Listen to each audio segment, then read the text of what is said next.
السلام علیکم ورحمۃ اللہ وبرکاتہ۔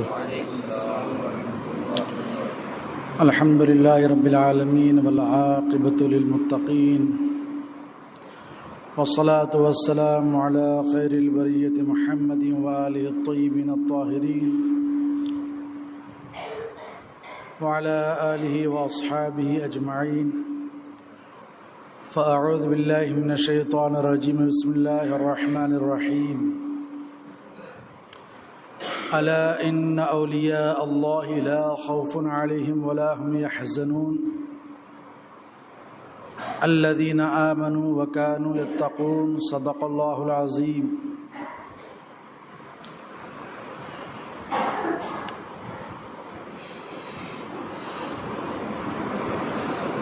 کھلا میرے دل کی کلی غوث اعظم، کھلا میرے دل کی کلی غوث اعظم، مٹا قلب کی بے کلی غوث اعظم۔ میرے چاند میں صدقے آجا ادھر بھی، میرے چاند میں صدقے آجا ادھر بھی،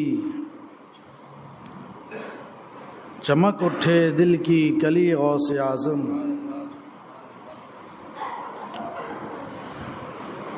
تیرے رب نے مالک کیا تیرے جد کو، تیرے رب نے مالک کیا تیرے جد کو، تیرے گھر سے دنیا پلی غوث اعظم۔ وہ ہے کون ایسا نہیں جس نے پایا، وہ ہے کون ایسا نہیں جس نے پایا، تیرے در پہ دنیا ڈھلی غوث اعظم۔ کہا جس نے یا غوث اغثنی، تو دم میں ہر آئی مصیبت ٹلی غوث اعظم۔ نہیں کوئی بھی ایسا فریادی آقا، خبر جس کی تم نے نہ لی غوث اعظم۔ میری روزی مجھ کو عطا کر دے آقا، تیرے در سے دنیا نے لی غوث اعظم۔ نہ مانگوں میں تم سے تو پھر کس سے مانگوں، کہیں اور بھی ہے چلی غوث اعظم۔ جو قسمت ہو میری بری اچھی کر دے، جو عادت ہو بد کر بھلی غوث اعظم۔ قدم گردن اولیاء پر ہے تیرا، ہے تو رب کا ایسا ولی غوث اعظم۔ ہمارا بھی بیڑا لگا دو کنارے، تمہیں ناخدائی ملی غوث اعظم۔ فدا تم پہ ہو جائے نوری مضطر، یہ ہے اس کی خواہش دلی غوث اعظم۔ آئیے ہم سب مل کر اہل سنت کے قدیم دستور کے مطابق گفت و شنید سے پہلے سرکار دو جہاں محبوب رب کائنات فخر موجودات حضور اقدس محمد مصطفیٰ صلی اللہ تعالی علیہ وسلم کی بارگاہ بے کس پناہ میں ہدیہ درود و سلام پیش کریں۔ اللہم صلی علی سیدنا و نبینا و شفیعنا و حبیبنا و مولانا محمد وعلی آلہ و اصحابہ وبارک وسلم، صلاۃ و سلام علیک یا سیدی یا رسول اللہ صلی اللہ تعالی علیہ وسلم۔ آج کی شب بڑی برکتوں والی شب ہے، بڑی عظیم یادگار شب ہے۔ ہر سنی مسلمان جانتا ہے کہ آج سلطان الاولیاء حضور محبوب سبحانی قطب ربانی سیدنا شیخ عبد القادر جیلانی رضی اللہ تعالیٰ عنہ کی ذات بابرکت کی طرف یہ شب منسوب ہے۔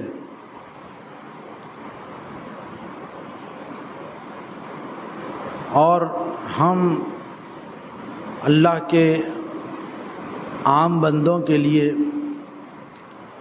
اولیاء کرام اللہ تبارک و تعالی کی بارگاہ ہمیں قربت حاصل کرنے کا ذریعہ ہیں۔ ہم اولیاء کرام کو اللہ تبارک و تعالی کی بارگاہ میں وسیلہ بناتے ہیں تو یہ خود اپنا گڑھا ہوا عمل نہیں ہے، بلکہ اولیاء کرام سے استفادہ کرنا تو ہمارے اسلاف کا طریقہ بھی رہا ہے۔ حضرت عبداللہ ابن عباس رضی اللہ تعالیٰ عنہما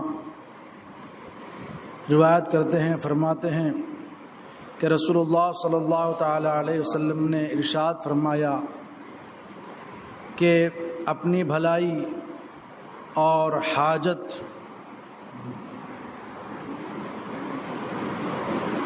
ایسے چہروں والوں سے مانگو جن کے چہرے عبادت الہی سے روشن ہیں۔ تو یہ اولیاء کرام ہیں کہ ان کو ہم اللہ کی بارگاہ کا وسیلہ مانتے ہیں اور ان سے مانگتے ہیں تو ان کو اللہ تبارک و تعالی کی بارگاہ کا مقرب و محبوب بندہ سمجھ کر مانگتے ہیں، ان کو معبود سمجھ کر نہیں مانگتے۔ کوئی مسلمان اتنا بھی گرا ہوا نہیں ہے عقائد کے معاملے میں، اتنا تو وہ سمجھتا ہے کہ ہمارا رب ایک ہی ہے، ہمارا معبود ایک معبود ہے اور اسی کی عبادت کی جاتی ہے اور اس کے علاوہ کسی کی عبادت نہیں کی جاتی ہے۔ یہ ایسا مسئلہ ہے کہ سب اس سے روشناس ہے۔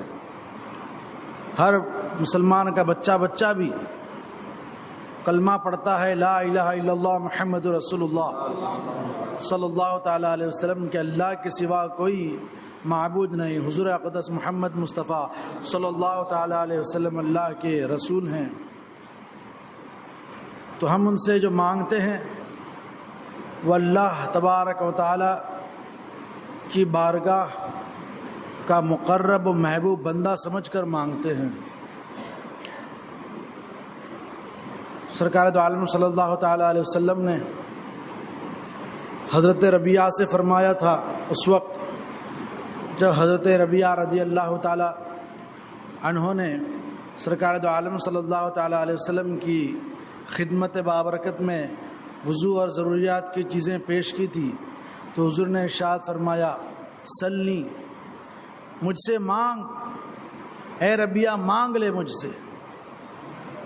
پتہ کیا چلا کہ جو لوگ کہتے ہیں کہ صرف اللہ سے مانگو، صرف اللہ سے مانگنا چاہیے، اللہ کے علاوہ کسی دوسرے سے مانگنا شرک ہے، تو پھر حضور تو خود فرما رہے ہیں صحابی رسول سے کہ اے ربیعہ تو مجھ سے مانگ، کیا مانگتا ہے؟ اور انہوں نے مانگا، عرض کی یا رسول اللہ علیہ الصلوۃ والسلام میں جنت میں آپ کا رفیق ہونا مانگتا ہوں، میں یہ چاہتا ہوں کہ میں جنت میں آپ کا ساتھی رہوں۔ تو اولیاء کرام ہیں کہ اللہ تبارک و تعالیٰ نے واضح الفاظ میں ان کی بڑائی بیان فرمائی کہ الا ان اولیاء اللہ لا خوف علیہم ولا هم يحزنون، سن لو، خبردار ہو جاؤ۔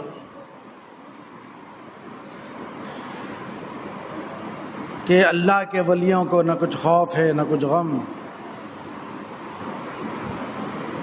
الذین آمنوا وکانوا یتقون، وہ ہیں جو ایمان لائے اور پرہیزگاری کرتے ہیں۔ تو اولیاء کرام کا جو اللہ تبارک و تعالی نے وصف بیان فرمایا وہ ایسا وصف ہے کہ ایسا وصف عام آدمی کے اندر نہیں پایا جا سکتا، کیونکہ ہر آدمی کو کسی نہ کسی چیز کا خوف لگا رہتا ہے، جان کا خوف، مال کا خوف، عزت و آبرو کا خوف، بال بچوں کا خوف کہ وہ کہیں کمزور نہ ہو جائیں، وہ کہیں مر نہ جائیں، وہ کسی پریشانی میں مبتلا نہ ہو جائیں، ہمارا گھر بار جو ہے محفوظ رہے، کہیں ہمارے گھر کو آگ نہ لگ جائے، وغیرہ وغیرہ۔ انسان کو طرح طرح کی فکر لاحق ہوتی ہے۔ تو یہ اولیاء کرام کے جو اللہ تبارک و تعالی نے اوصاف بیان فرمائے ہیں، اگر غور کیا جائے تو یہ اللہ کے ولیوں کے علاوہ کسی اور کا وصف نہیں ہو سکتا۔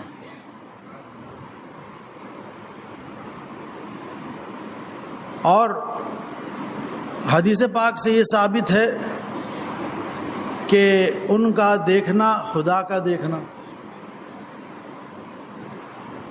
ان کا چلنا خدا کا چلنا، ان کا سننا خدا کا سننا۔ مطلب یہ ہے کہ ان کا سننا عام بندوں کی طرح نہیں ہوتا۔ جب اللہ نے فرمایا کہ میں ہاتھ بن جاتا ہوں اپنے محبوب کا، تو وہ مجھ سے دیتا ہے،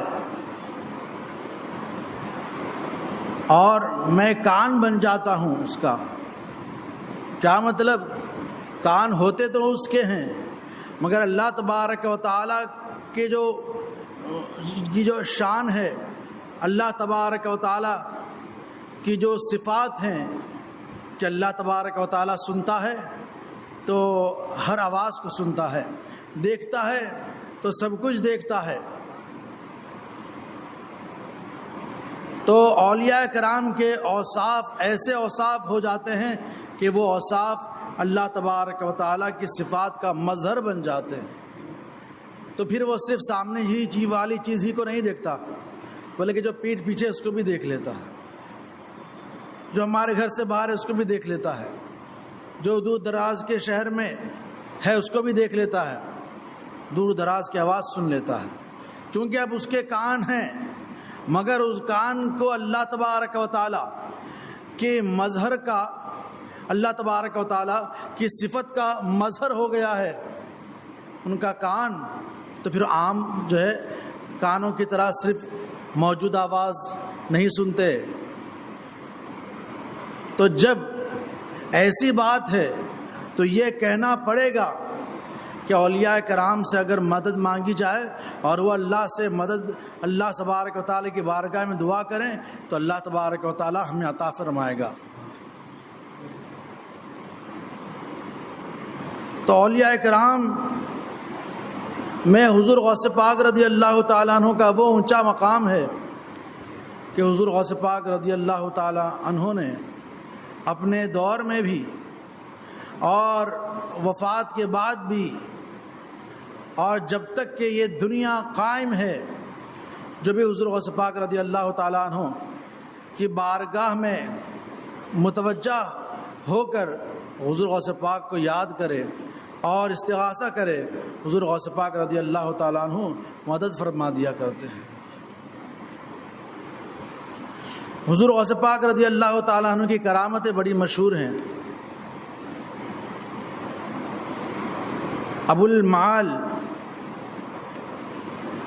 یہ حضور غوث پاک رضی اللہ تعالیٰ عنہ کی مجلس وعظ میں بیٹھے ہوئے تھے کہ ان کو بڑی شدت سے حاجت براز پیش آئی، اور اس طرح سے انہیں تکلیف پہنچی کہ اب وہ اتنے بڑے مجمع میں اٹھ کر جا بھی نہیں سکتے تھے۔ تو حضور غوث پاک رضی اللہ تعالیٰ عنہ کو یاد کرتے ہیں، حضور غوث پاک سے مدد چاہتے ہیں، تو کیا ہوتا ہے؟ وہ دیکھتے ہیں کہ حضور غوث پاک رضی اللہ تعالیٰ عنہ تو مجلس وعظ میں تقریر فرما ہی رہے ہیں، آپ رونق منبر ہیں، خطاب فرما رہے ہیں، مگر یہ بھی دیکھتے ہیں کہ حضور غوث اعظم رضی اللہ تعالیٰ عنہ اپنے منبر سے نیچے تشریف لا رہے ہیں، اپنے منبر سے نیچے تشریف لائے، یہاں تک کہ حضرت غوث پاک رضی اللہ تعالیٰ عنہ ابو المعالی کے پاس پہنچ جاتے ہیں، یہاں تک کہ حضور غوث پاک رضی اللہ تعالیٰ عنہ اپنی چادر مبارک ان کے چہرے پر ڈالتے ہیں۔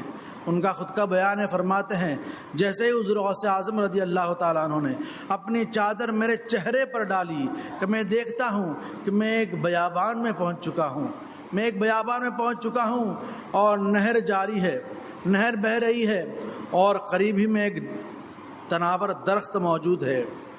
میں گیا اور حاجت سے فارغ ہوا، اور اس وقت جب میں حاجت سے فارغ ہوا تو وہیں نہر میں وضو کر لیا، نہر میں وضو کیا اور اس درخت کے اوپر میں نے اپنے چابی کا گچھا لٹکا دیا۔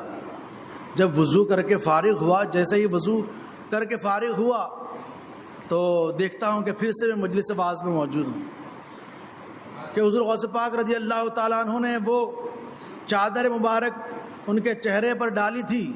جیسے ہی چہرے پر وہ چادر مبارک پہنچی، وہ ایک بیابان میں پہنچ گئے اور اپنی وہ حاجت کو دور کیا، استنجا سے فارغ ہوئے۔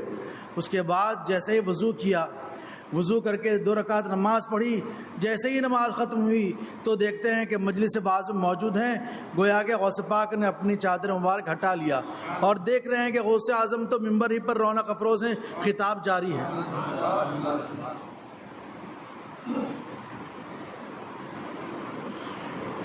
خطاب جاری ہے اور فرماتے ہیں اس کے بعد عجم کے ایک شہر میں قافلہ کے ساتھ میں روانہ ہوا اور کافی دنوں کے بعد جب میں قافلے کے ہمراہ روانہ ہوا تو راستہ چلتے چلتے اچانک میں حیران رہ گیا کہ میں سوچتا ہوں کہ یہ تو وہی جگہ ہے جس جگہ پر میں نے آ کر اپنی حاجت دور کی تھی، وضو کیا تھا، 2 رکعت نماز پڑھی تھی۔ حضور غوث اعظم کی برکت سے اللہ تبارک و تعالیٰ نے میری وہ تکلیف دور فرما دی تھی۔ پھر مجھے یاد آتا ہے کہ وہ چابیوں کا گچھا جو ہے میں نے درخت پر چھوڑا تھا، چلو دیکھوں اسے۔ جا کر درخت کے اوپر دیکھتے ہیں ویسے کہ ویسے وہ لٹکا ہوا تھا۔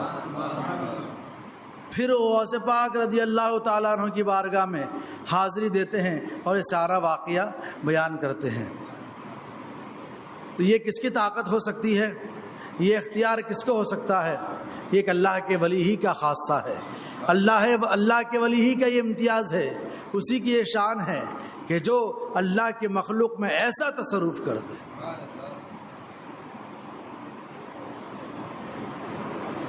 حضرت شیخ ہیتی اور ان کے ساتھی وہ دونوں بیان کرتے ہیں کہ ہم مدرسے میں موجود تھے کہ ایک مالدار شخص حضور غوث پاک رضی اللہ تعالیٰ عنہ کی بارگاہ میں حاضر ہوا اور عرض کرنے لگا کہ ولی اللہ، آپ کے نانا جان کی یہ حدیث ہے کہ اگر تمہیں کوئی دعوت طعام دے تو اس کو قبول کر لو۔ میں آپ کو اپنے گھر پر دعوت طعام دیتا ہوں، آپ ضرور تشریف لائیں۔ حضور غوث پاک رضی اللہ تعالیٰ عنہ نے مراقبہ فرمایا، اپنی گردن جھکا لی، یہ فرماتے ہوئے کہ اگر مجھے اجازت ملی تو میں آؤں گا۔ پھر آپ اپنی گردن مبارک اٹھا کر فرماتے ہیں کہ ٹھیک ہے، میں ضرور آؤں گا۔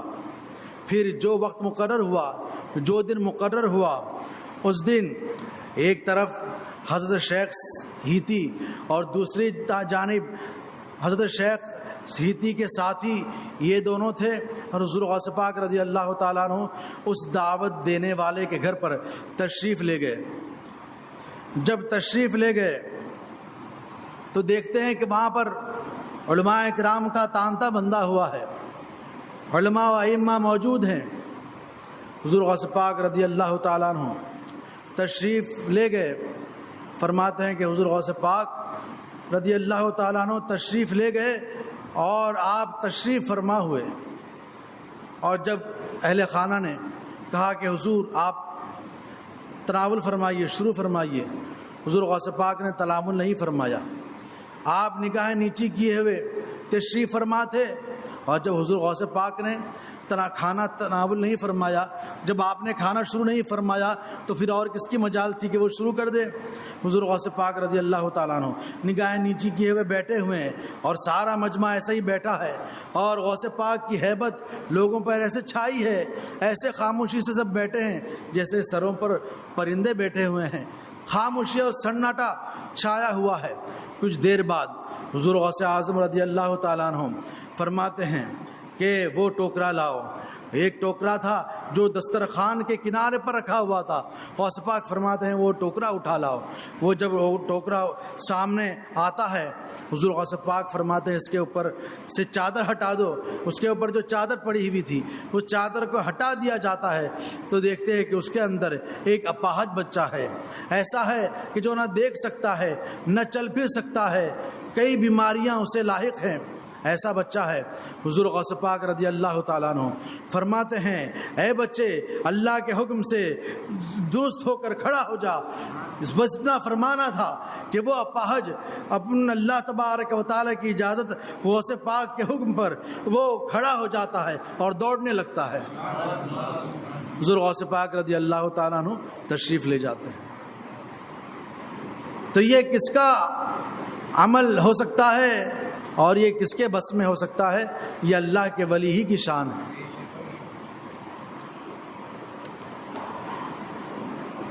حضور غوث اعظم رضی اللہ تعالیٰ عنہ ولایت کی بڑی اونچی منزل پر فائز تھے. آپ کی بارگاہ میں لوگ آیا کرتے تھے علم دین حاصل کرنے کے لیے. حضور غوث اعظم مجاہدات کی منزلت طے کراتے تھے, ریاضت مجاہدات کراتے تھے. اب ریاضت مجاہدات جو کرایا جاتا اس میں یہ ہوتا کہ کھانا صرف اتنا ہی کھائیں کہ جس سے زندگی بچ سکے, اور نفس کشی کرائی جاتی, کوئی لذت والی چیز نہیں کھانا ہے, فاخرہ لباس نہیں پہننا ہے, بس عبادت میں لگے رہو. تو ایک ضعیفہ حضور غوث پاک رضی اللہ تعالیٰ عنہ کی بارگاہ میں اپنے بیٹے کو لا کر پیش کرتی ہیں اور کہتے ہیں اور عرض کرتی ہیں یا غوث الاعظم یہ میرا بیٹا ہے جو آپ سے بڑی محبت کرتا ہے. میں چاہتی ہوں کہ اس کو آپ اپنی خدمت میں رکھ لیں. میں اس کے اوپر جو میرا حق ہے اس کو معاف کرتی ہوں اور میں آپ کی خدمت میں پیش کرتی ہوں, لہٰذا آپ اس کی تربیت فرمائیں. یہ کہہ کر حضور غوث اعظم کے سپرد کر کر چلی جاتی ہے. چند دن جب گزرتے ہیں تو اس کا خیال آتا ہے کہ چلو میں اپنے بچے سے ملاقات تو کر کے آؤں. جب وہ ملاقات کے لیے حضور غوث پاک رضی اللہ تعالیٰ عنہ کے مدرسے میں پہنچتی ہے تو پہلے تو اس کی نظر اپنے بیٹے پر پڑتی ہے. دیکھتی ہے کہ بیٹا بالکل سوکھ چکا ہے, لاغر اور کمزور ہو گیا ہے اور جو کہ سوکھی روٹی کھا رہا ہے. یہ دیکھتی ہے, بڑا ترس آتا ہے, پھر غوث پاک کی خدمت میں پہنچتی ہے. حضور غوث اعظم رضی اللہ تعالیٰ عنہ کے پاس جاتی ہوتی دیکھتی ہے کہ حضور غوث اعظم رضی اللہ تعالیٰ عنہ کے سامنے مرغیوں کے ہڈیاں کا خزانہ رکھا ہوا ہے, مرغیوں کے ہڈیاں رکھی ہوئی ہے کہ حضور غوث پاک رضی اللہ تعالیٰ عنہ نے کھانا تناول فرمایا تھا اور ہڈیاں وہاں پر موجود تھی. یہ دیکھ کر عرض گزار ہوتی ہے کہ اے غوث اعظم آپ کی بارگاہ میں نے اپنے بچے کو پیش کیا تو میرا بچہ تو سوکھی روٹی کھا رہا ہے اور آپ مرغ مسلم تناول فرما رہے ہیں. حضور غوث اعظم رضی اللہ تعالیٰ عنہ نے ان ہڈیوں کے اوپر اپنا دست ولایت رکھا. جیسے ہی اپنا دست پاک رکھا وہ ہڈیاں ایک دوسرے سے جڑی, یہاں تک کہ ایک زندہ سلامت مرغی شکل و صورت میں کھڑی ہو جاتی ہے. حضور غوث اعظم اس سے مخاطب ہو کر فرماتے ہیں اے عورت, اے خاتون سن لے, تیرا بچہ ابھی ریاضت و مجاہدات کی منزلیں طے کر رہا ہے, جب وہ اس مقام پر پہنچ جائے گا تو وہ بھی یہی تناول کرے گا. کس کی شان ہو سکتی ہے کہ ایک مردہ ہے, ہڈیاں بکھری ہوئی ہے, مگر حضور غوث اعظم رضی اللہ تعالیٰ عنہ حکم دے رہے ہیں تو حضور غوث پاک رضی اللہ تعالیٰ عنہ کے حکم پر وہ بے جان ہڈیاں ایک دوسرے سے جڑ کر منظم طور پر ایک زندہ مرغی بن جا رہی ہے. یہ حضور غوث اعظم رضی اللہ تعالیٰ عنہ کی کرامت ہے. ایک سوداگر ابو مظفر, انہیں تجارت کے سلسلے میں دور دراز کا سفر طے کر کے جانا تھا تو انہوں نے چاہا کہ چلو کسی اللہ کے بزرگ سے معلوم کر لیا جائے کہ ہمارا سفر بہتر ہوگا یا نہیں. تو پہنچتے ہیں حضرت شیخ حماد رضی اللہ تعالیٰ عنہ کی خدمت میں اور عرض کرتا ہے حضور 700 دینار لے کر میں جا رہا ہوں تجارت کے لیے، آپ کرم فرمائیں اور یہ بتا دیں کہ یہ میرا سفر کامیاب ہوگا یا نہیں، سفر کرنا میرے لیے بہتر ہوگا یا نہیں۔ حضرت شیخ حماد رضی اللہ تعالیٰ عنہ آنکھیں بند کرتے ہیں، آنکھیں بند کرتے ہیں اور لوح محفوظ کو دیکھ رہے ہیں۔ آنکھیں بند ہیں، کہاں دیکھ رہے ہیں؟ لوح محفوظ۔ لوح محفوظ پر دیکھتے ہیں اور فرماتے ہیں اے شخص، تیرا سفر نقصان دہ ہوگا، تو بھی مارا جائے گا اور تیرا مال ہلاک و برباد ہو جائے گا، سفر نہ کرنا۔ وہ مایوس ہو کر اپنے گھر جا رہا تھا کہ راستے ہی میں حضور غوث اعظم رضی اللہ تعالیٰ عنہ سے ملاقات ہو گئی۔ اس نے یہ واقعہ پیش کیا اور بتایا کہ شیخ حماد کے پاس پہنچا اور میں نے پوچھا کہ میرا سفر کیسا ہو، تو حضور انہوں نے تو فرمایا کہ تیرا سفر جو ہے یہ درست نہیں ہوگا، تیرا مال ہلاک و برباد ہو جائے گا اور تو بھی صحیح سلامت نہیں لوٹے گا۔ تو حضور غوث اعظم رضی اللہ تعالیٰ عنہ نے اس کے چہرے پر مایوسی کے جب یہ آثار دیکھے تو فرمایا جا تیرا سفر کامیاب ہوگا اور میں اس کی ضمانت لیتا ہوں۔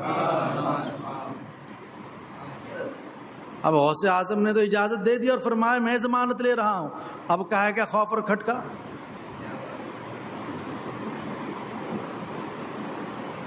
حضور غوث اعظم رضی اللہ تعالیٰ عنہ کے حکم پر وہ اپنے سفر کا سامان باندھا اور نکل گیا سفر پر نکلا اور جہاں جانا تھا وہاں پہنچا اور تجارت کی منافع بھی ہوا اسے۔ بڑی خوشی کے ساتھ وہ لوٹ رہا تھا کہ ایک جگہ پڑا ہوا اس نے قیام کیا تو ایک بہت ہی خوفناک خواب دیکھتا ہے۔ وہ دیکھتا ہے کہ خواب میں لٹیروں نے قافلے والوں کو گھیر لیا اور سارے قافلے والوں کا سامان لوٹ لیا اور اسے بھی جو ہے ایک شخص نے قتل کر دیا۔ جو ہی یہ خواب دیکھتا ہے اس کی آنکھ کھل جاتی ہے۔ جیسے ہی آنکھ کھلتی ہے تو وہ اپنے گلے پر کچھ محسوس بھی کرتا ہے، درد، مگر وہ تو خواب تھا۔ اب یہ خواب تھا، حقیقت تو نہیں تھی۔ خیر، یہ سفر سے واپس لوٹا اور پھر سوچتا ہے کہ شیخ حماد کی خدمت میں پہلے حاضری دوں یا غوث الاعظم کی بارگاہ میں پہلے حاضری دوں۔ شیخ حماد عمر میں بڑے تھے تو یہ چاہ رہا تھا کہ پہلے شیخ حماد کی خدمت میں حاضر ہوں۔ جیسے ہی اس نے ارادہ کیا، شیخ حماد سے ملاقات ہو گئی۔ انہوں نے فرمایا کہ اے شخص، جا پہلے حضور غوث الاعظم سے جا کے ملاقات کر کہ انہی کی برکت سے تجھے اللہ تبارک و تعالی نے خیر و عافیت بخشی ہے۔ اور یہ بھی کہتے ہیں کہ سن، تیری تقدیر میں وہی تھا جو میں نے کہا تھا۔ میں نے جو کہا تھا کہ تو مارا جائے گا، تیرا مال ہلاک و برباد ہو جائے گا، یہ تقدیر میں دیکھ کر کہا تھا، لوح محفوظ کو دیکھ کر کہا تھا۔ لیکن شیخ عبد القادر جیلانی نے بارگاہ الہی میں 17 مرتبہ تیرے لیے دعا کی ہے تو اللہ تبارک و تعالی نے تقدیر بدل دی۔ حضور غوث پاک رضی اللہ تعالیٰ عنہ کی بارگاہ میں پہنچتا ہے اور یہی عرض کرتا ہے۔ حضور غوث پاک رضی اللہ تعالیٰ عنہ فرماتے ہیں کہ اے شخص، تیری قسمت میں تو لکھا وہی تھا جو شیخ حماد نے فرمایا تھا، مگر میں نے اللہ کی بارگاہ میں 17 مرتبہ نہیں 70 مرتبہ دعا کی تھی تو اللہ تبارک و تعالیٰ نے تجھے خیر و عافیت یہاں تک پہنچا دیا۔ تو حضور غوث اعظم رضی اللہ تعالیٰ عنہ کی وہ شان ہے کہ تقدیر بھی بدل دیتے ہیں۔ درود پاک پڑھیں، اللہم صلی علی سیدنا و نبینا و شفیعنا و حبیبنا و مولانا محمد و علی آلہ و اصحابہ بارک وسلم، صلاۃ و سلام علیک یا سیدی یا رسول اللہ صلی اللہ تعالی علیہ وسلم۔ اسی طرح رافضیوں کا ایک قافلہ حضور غوث پاک رضی اللہ تعالیٰ عنہ کی خدمت میں 2 تھیلے لے کر پہنچا. 2 بڑے بڑے تھیلے تھے اور ایک تھیلے میں اپاہج بچہ تھا اور ایک میں صحیح سلامت. دونوں تھیلے سلے ہوئے تھے کیونکہ دیکھنا بھی چاہے تو نہ دیکھ سکے. حضور غوث پاک رضی اللہ تعالیٰ عنہ کی بارگاہ میں وہ قافلہ رافضی تھا، شیعہ، وہ پہنچا. حضور غوث پاک رضی اللہ تعالیٰ عنہ اس وقت ممبر اقدس پر رونق افروز تھے. حضور غوث پاک نیچے تشریف لائے تو وہ پوچھتے ہیں وہ لوگ کہ آپ یہ بتائیں کہ ان تھیلوں میں کیا ہے. پتہ چلا کہیں نہ کہیں ان کو بھی اس بات کا علم تھا، وہ بھی یہ سمجھ رہے تھے کہ یہ ذات کوئی عام ذات نہیں ہے، یہ اللہ کے ولی ہیں اور اللہ کے برگزیدہ بندے ہیں. حضور غوث پاک رضی اللہ تعالیٰ عنہ نے ایک تھیلے پر جس میں اپاہج بچہ تھا اس پر ہاتھ مار کر فرمایا اس میں اپاہج بچہ ہے، اور جس میں صحیح سلامت بچہ تھا اس پر ہاتھ مار کر فرماتے ہیں اس میں صحیح سلامت بچہ ہے. تو جب کھولا جاتا ہے تو وہی اپاہج بچہ نکلتا ہے. حضور غوث پاک رضی اللہ تعالیٰ عنہ فرماتے ہیں قم باذن اللہ، اللہ کے حکم سے کھڑا ہو جا. وہ بچہ جو اپاہج تھا وہ کھڑا ہو جاتا ہے اور پھر دوڑنے لگتا ہے. پتہ کیا چلا؟ حضور غوث پاک رضی اللہ تعالیٰ عنہ کی حکومت یہ پانی پر بھی ہے، مردے پر بھی ہے، یہاں تک کہ بارش پر بھی ہے. حضور غوث اعظم رضی اللہ تعالیٰ عنہ مجلس واعظ میں خطاب فرما رہے تھے کہ اچانک بارش برسنا شروع ہوئی. حضور غوث اعظم رضی اللہ تعالیٰ عنہ نے جلال میں آسمان کی طرف اپنا رخ کیا اور فرمایا اے آسمان، میں لوگوں کو اللہ کی معرفت کی طرف بلا رہا ہوں اور تو لوگوں کو متفرق کرنا چاہتا ہے. صرف اتنا کہنا تھا کہ وہ بارش دور ہو گئی. وہ بارش جو برس رہی تھی بند ہو گئی، مگر بڑا دلچسپ منظر تھا کہ وہ بند تو ہوئی مگر اتنے ہی حصے پر بند ہوئی جتنے حصے پر لوگوں کا مجمع تھا، اور اطراف میں بارش ہو رہی تھی اور اتنا حصہ جس میں حضور غوث اعظم رضی اللہ تعالیٰ عنہ کے واعظ سننے والے موجود تھے ان لوگوں پر ایک قطرہ بھی نہیں آتا. کیسی تعجب کی بات ہے، کرامت ہی تو ہے. ارے آپ پر اگر بارش نہیں آ رہی ہو، اگر تھوڑی ہی دور پر برسات برس رہی ہو، آپ کسی چھت کے آڑ میں بھی کھڑے ہوں تو اگر سے آپ کے اوپر چھت ہے، اوپر پانی برس نہیں رہا ہے، مگر سائیڈ سے اطراف سے تو آپ پر چھینٹے آئیں گے. مگر یہ غوث اعظم رضی اللہ تعالیٰ عنہ کی کرامت تھی کہ اطراف میں تو بارش ہو رہی تھی مگر مجلس میں بیٹھے ہوئے ایک شخص کے اوپر بھی ایک قطرہ نہیں آتا.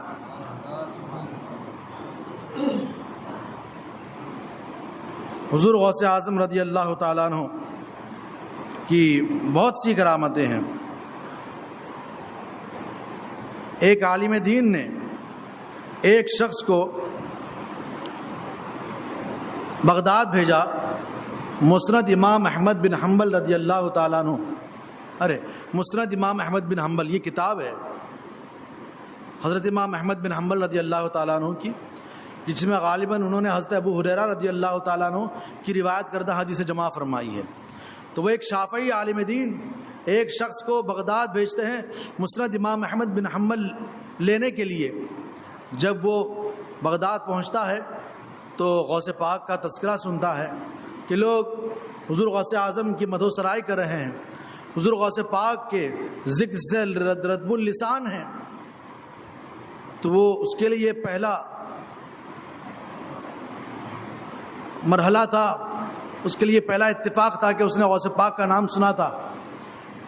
تو وہ جب حضور غوث اعظم رضی اللہ تعالیٰ عنہ کی شان اور آپ کی کرامتیں سنتا ہے تو اپنے دل میں خیال کرتا ہے کہ اگر وہ اللہ کے ایسے برگزیدہ بندے ہیں تو پھر میں بھی ان سے کچھ کرامت دیکھنا چاہتا ہوں.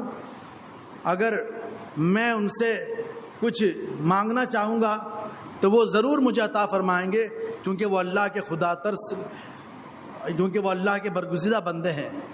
تو میں نے یہ خواہش کی کہ میں ان کے بارگاہ میں جاؤں اور جب میں ان کی بارگاہ میں پہنچوں سلام کروں تو مجھے اپنے پاس بٹھائیں اور میرے لیے کھجور کا ایک گچھا منگائیں اور مجھے ایک صوفیانہ لباس ایک خرقہ پہنائیں، اس کے بعد مجھے روانہ کریں۔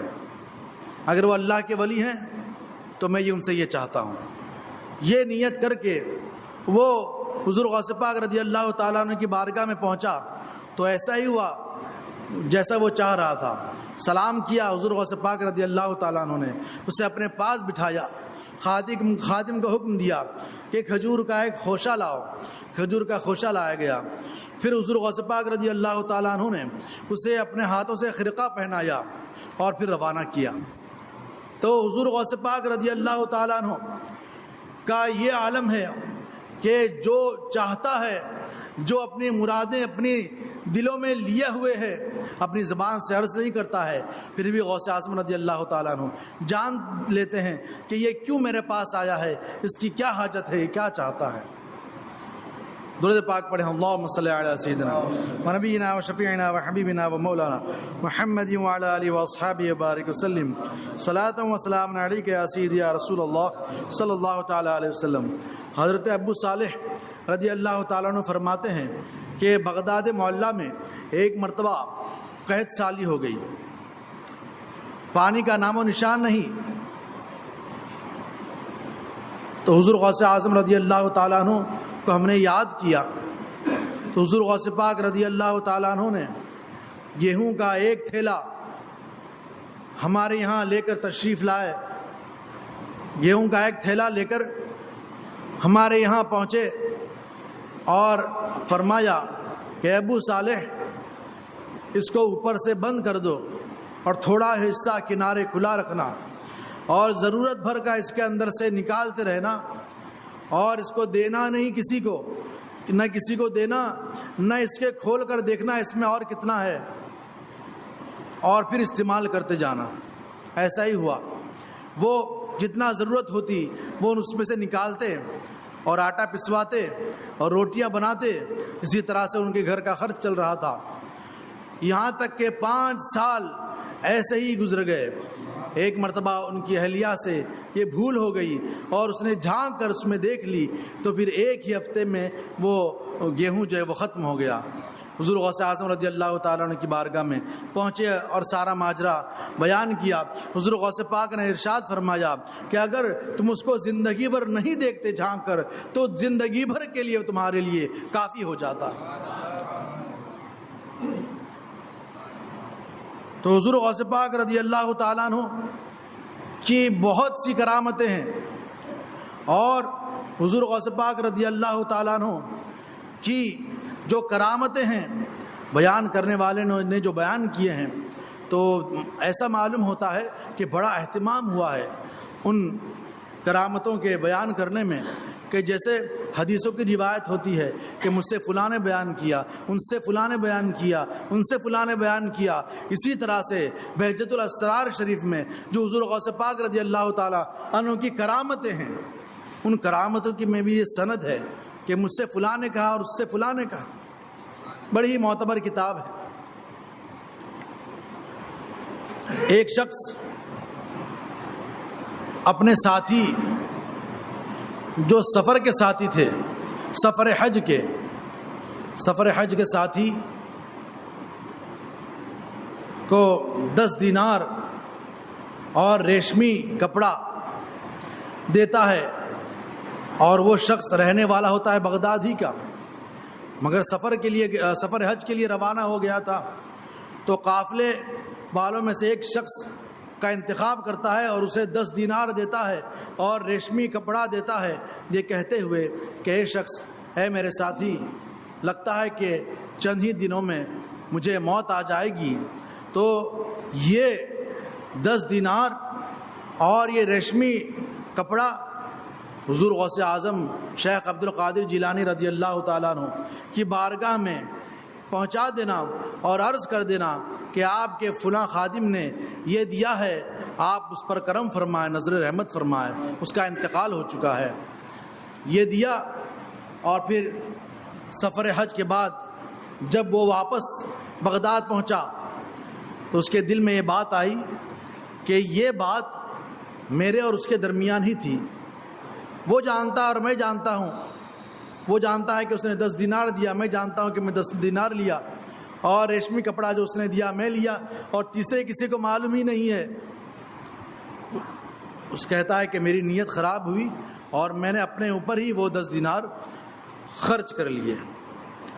ایک دن بغداد کی گلی سے گزر رہا تھا کہ غوث اعظم رضی اللہ تعالیٰ عنہ کا سامنا ہو گیا. حضور غوث اعظم رضی اللہ تعالیٰ عنہ نے میرا ہاتھ پکڑا اس قدر سختی کے ساتھ کہ میں بے ہوش ہو گیا. حضور غوث پاک ہاتھ پکڑ رہے تھے تو اس وقت فرما رہے تھے, کیا تو صرف اپنی ذات کے لیے اپنے بھائی کی امانت میں خیانت کی؟ وہ کہتے ہیں کہ حضور غوث پاک رضی اللہ تعالیٰ عنہ سے مصافحہ کرنے کے بعد مجھ پر بے ہوشی طاری ہو گئی.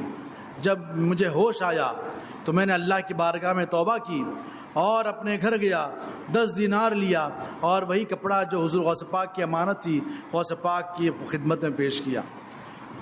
تو یہ ہوتے ہیں اولیاء کرام کہ کوئی چھپ کر کتنی ہی بڑی جرم والی کہانی بنا لے, مگر وہ لوگوں سے تو چھپا سکتا ہے مگر اللہ کے ولیوں کی, اللہ کے ولی سے نہیں چھپا سکتا.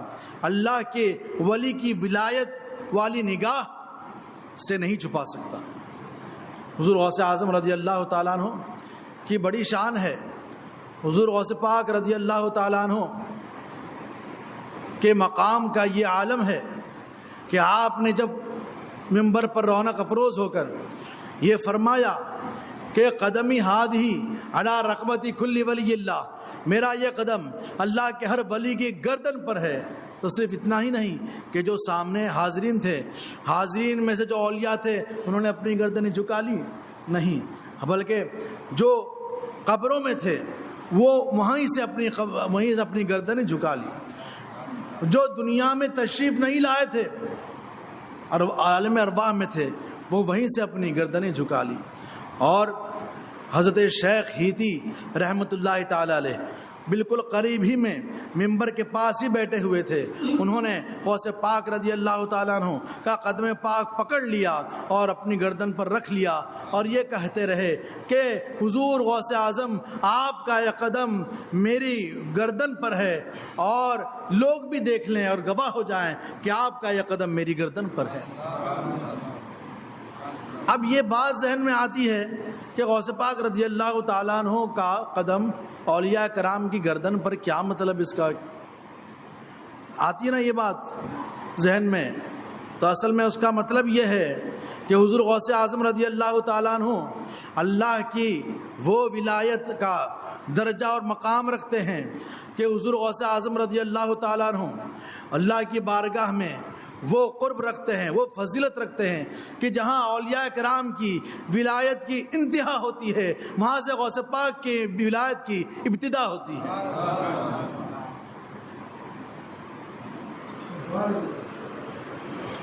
حضور غوث اعظم رضی اللہ تعالیٰ عنہ حسنی حسینی سید ہیں. والدہ کی جانب سے حسنی سلسلہ ہے اور والدہ ماجدہ کی جانب سے حسنی, اور ایسوں کو نجیب الطرفین کہتے ہیں. حالانکہ نسل تو چلتی ہے مرد ہی سے انسانوں میں, اور جانوروں میں نسل چلتی ہے مادہ سے, نر سے نہیں. تو انسانوں میں تو نسل چلتی ہے مرد سے, لیکن جس کے والد بھی سید ہوں, والدہ بھی سید ہوں, تو اس کو نجیب الطرفین کہا جاتا ہے. تو حضور غوث اعظم رضی اللہ تعالیٰ عنہ بھی نجیب الطرفین ہیں, اور اس ہندوستان کے روحانی بادشاہ حضور غریب نواز رضی اللہ تعالیٰ عنہ بھی جو ہے وہ نجیب الطرفین ہیں.